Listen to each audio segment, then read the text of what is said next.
Putain, mais moi je serais le président du pays, tu dégages direct, frérot. Et j'ai jamais compris les types avec les drapeaux. Ouais, mais 100%. Le mec, il est né en France.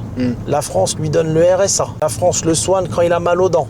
Il y a un problème. Tu ne comprends pas? C'est normal. Ce genre de fierté, ça ne s'explique pas avec des mots. Mais je vais essayer.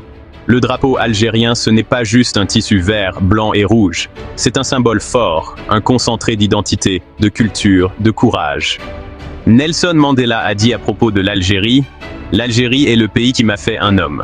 Il y a reçu un entraînement militaire pendant sa lutte contre l'apartheid. C'est là-bas qu'il a compris ce qu'était le combat pour la liberté. » Quand un Algérien brandit ce drapeau, que ce soit dans un stade, dans une manif ou même à un mariage, c'est pas pour se faire remarquer, c'est parce qu'il ressent quelque chose de profond, un lien puissant avec son origine, avec un peuple qui a toujours su se relever, avancer et garder la tête haute. Si toi aussi tu te retrouves dans ce que je dis, abonne-toi et partage cette vidéo pour qu'un maximum de monde comprenne la vraie signification de ce drapeau, parfois oublié et trop peu compris. Frantz Fanon, psychiatre et penseur engagé, a vécu en Algérie pendant la guerre d'indépendance.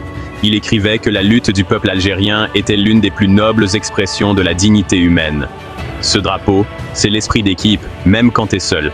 C'est la chaleur d'une famille, même à des milliers de kilomètres. C'est la fierté d'un peuple entier qui vit, crée, réussit, partout dans le monde. Et c'est dans ce contexte que l'Algérie a accueilli une conférence historique du mouvement des non-alignés. Plus de 75 pays étaient présents à Alger pour défendre un monde multipolaire, libre et souverain. Une voix forte qui portait au nom des peuples qu'on n'écoutait jamais. Et c'est à travers cette lutte contre l'oppression que Yasser Arafat, leader palestinien, a été accueilli chaleureusement en Algérie. L'Algérie a été l'un des premiers pays à reconnaître officiellement l'OLP comme le représentant légitime du peuple palestinien. Pour beaucoup, Alger était la capitale des peuples en lutte. Alors oui, parfois ça peut déranger, mais c'est aussi ça, la force des Algériens, ne jamais baisser les yeux, toujours porter leurs couleurs avec classe et conviction. Che Guevara disait, l'Algérie est un exemple pour tous les peuples en lutte. Ho Chi Minh, père de l'indépendance vietnamienne, disait aussi, la lutte de l'Algérie montre la voie aux peuples qui aspirent à la liberté. Ce drapeau, ce n'est pas une provocation. C'est une déclaration d'amour, à une terre, à une langue, à un peuple. Et ça, faut le respecter. Hakim, peut-être que tu ne comprends plus. Peut-être que tu as grandi en France, loin des rues d'Alger, loin de la voix des anciens qui te racontent ce que ce drapeau a traversé. Peut-être que le confort, les lumières de Paris ou d'ailleurs, t'ont fait oublier d'où vient ton nom de famille. Peut-être que tu as remplacé les souvenirs par des opportunités, ou que tu as confondu intégration avec effacement. Mais tu sais quoi? T'as le droit d'oublier.